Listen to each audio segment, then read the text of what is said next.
আশরাফুলের মৃতদেহ গুম করার উদ্দেশ্যে জরেজ নিকটস্থ বাজার হতে চাপাতি ও দুটি ড্রাম কিনে আনেন। জরেজ চাপাতি দিয়ে লাশটিকে মূলত 26টি টুকরো করেন এবং দুটি নীল রঙের ড্রামে ভরে রাখেন। এবং আশরাফুলের পূর্ব থেকেই পরিচয় আছে এবং তারা পারিবারিকভাবে বন্ধু।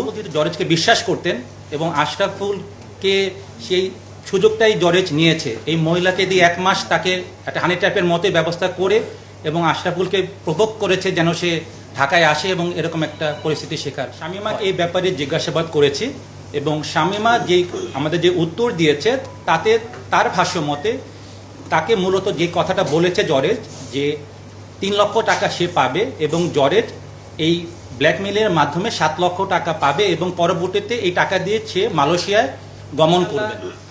জরেজের কাছ থেকে আরো বিস্তারিত তথ্য আমরা পাবো এবং আপনাদেরকে আমরা অবগত করতে পারবো যে হত্যার মূল মোটিভটা কি।